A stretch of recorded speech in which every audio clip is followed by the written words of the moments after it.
I'm happy to join with you today in what will go down in history as the greatest demonstration for freedom in the history of our nation. 50 years ago, a great American in whose symbolic shadow we stand signed the Emancipation Proclamation. This momentous decree came as a great beacon light of hope to millions of Negro slaves who had been seared in the flames of withering injustice. It came as a joyous daybreak to end the long night of captivity. But 100 years later, we must face the tragic fact that the Negro is still not free. 100 years later, the life of the Negro is still sadly crippled by the manacles of segregation and the chains of discrimination. 100 years later, the Negro lives on a lonely island of poverty in the midst of a vast ocean of material prosperity. 100 years later, the Negro is still languishing in the corners of American society and finds himself in exile in his own land. So we have come here today to dramatize an appalling condition. In a sense, we have come to our nation's capital to cash a check. When the architects of our republic wrote the magnificent words of Constitution and the Declaration of Independence, they were signing a promissory note to which every American was to fall heir. This note was a promise that all men would be guaranteed the inalienable rights of life, liberty, and the pursuit of happiness. It is obvious today that America has defaulted on this promissory note insofar as her citizens of color are concerned. Instead of honoring this sacred obligation, America has given the Negro people a bad check which has come back marked insufficient funds. But we refuse to believe that the Bank of Justice is bankrupt. We refuse to believe that there are insufficient funds in the great vaults of opportunity of this nation. So we have come here to cash this check, a check that will give us upon demand the riches of freedom and the security of justice. We have also come here to this hallowed spot to remind America of the fierce urgency of now. This is no time to engage in the luxury of cooling off or to take a tranquilizing drug of gradualism. Now is the time to rise from the dark and desolate valley of segregation to the sunlit path of racial justice.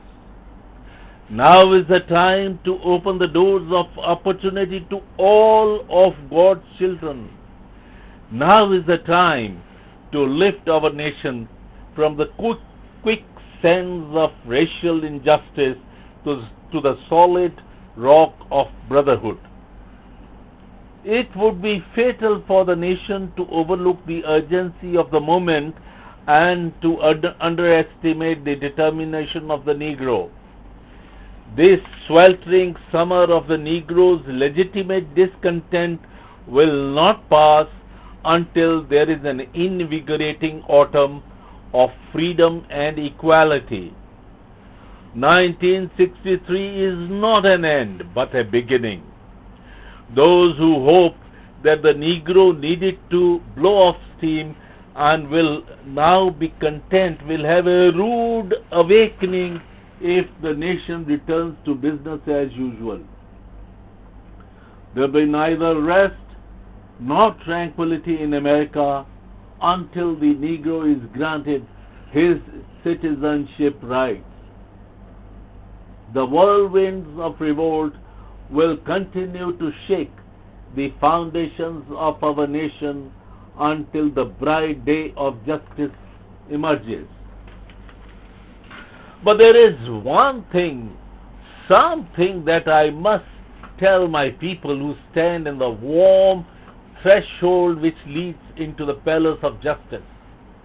In the process of gaining our rightful place, we must not be guilty of wrongful deeds. Let us not seek to satisfy our thirst for freedom by drinking from the cup of bitterness and hatred. We must forever conduct our struggle on the high plane of dignity and discipline. We must not allow our creative protest to degenerate into physical violence. Again and again, we must rise to the majestic height of meeting a physical force with soul force. The marvelous new militancy which has engulfed the Negro community must not lead us to distrust of our all white people.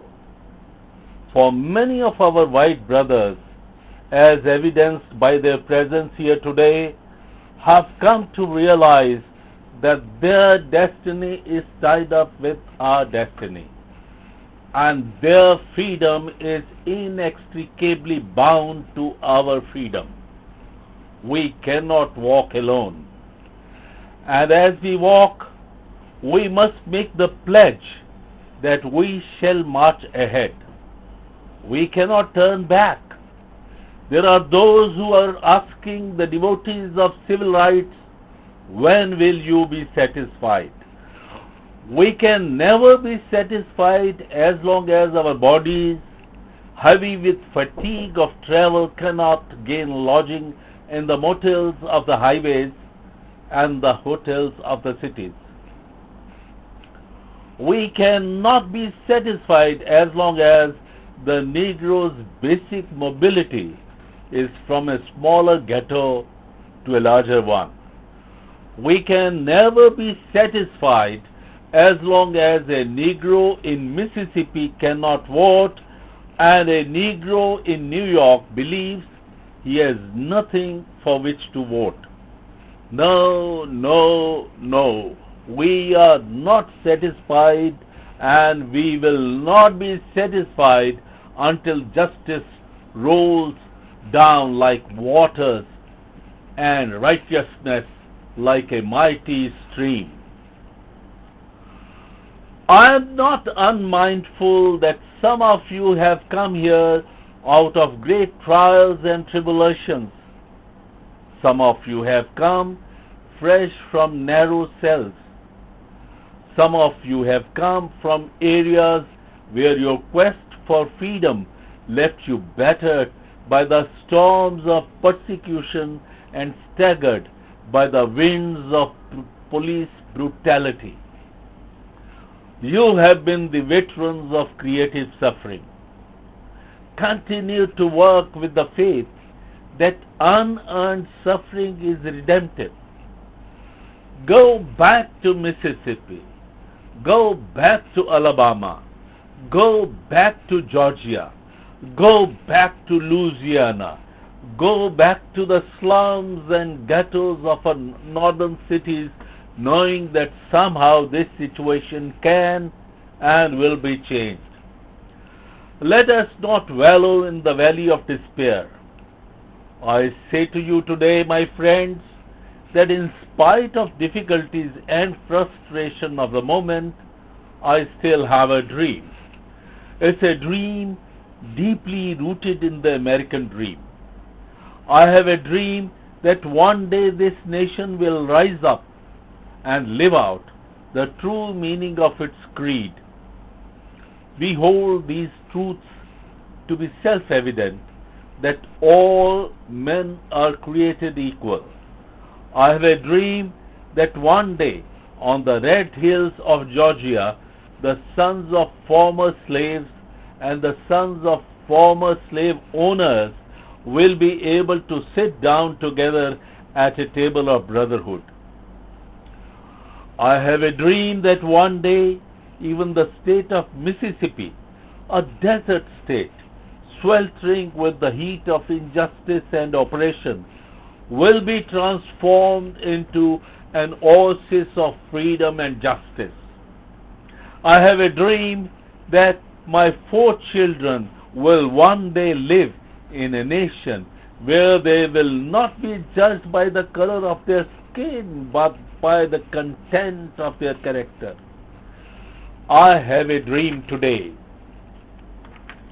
I have a dream that one day the state of Alabama, whose governor's lips are presently dripping with the words of interposition and nullification, will be transformed into a situation where little black boys and black girls will be able to join hands with little white boys and white girls and walk together as sisters and brothers. I have a dream today. I have a dream that one day every valley shall be exalted, every hill and mountain shall be made low, the rough places will be made plain, and the crooked places will be made straight, and the glory of the Lord shall be revealed. All flesh shall see it together. This is our hope. This is the faith with which I return to the south. With this faith, we will be able to hew out of the mountain of despair a stone of hope. With this faith, we will be able to transform the jangling discords of our nation into a beautiful symphony of brotherhood. With this faith, we will be able to work together, to pray together, to struggle together, to go to jail together, to stand up for freedom together, knowing that we will be free one day. This will be the day when all of God's children will be able to sing with a new meaning. My country, 'tis of thee, sweet land of liberty, of thee I sing, land where my fathers died, land of the pilgrim's pride, from every mountainside let freedom ring. And if America is to be a great nation, this must become true. So let freedom ring from the prodigious hilltops of New Hampshire. Let freedom ring from the mighty mountains of New York.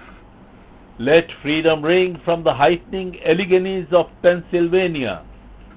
Let freedom ring from the snow-capped Rockies of Colorado. Let freedom ring from the curvaceous peaks of California. But not only that, let freedom ring from the stone mountains of Georgia. Let freedom ring from the Lookout Mountain of Tennessee. Let freedom ring from every hill and every molehill of Mississippi. From every mountainside, let freedom ring. When we let freedom ring, we will let it ring from every village and every hamlet, from every state and every city. We will be able to speed up that day when all of God's children, black men and white men, Jews and Gentiles, Protestants and Catholics, will be able to join hands and sing in the words of the old Negro spiritual, free at last, free at last. Thank God Almighty, we are free at last.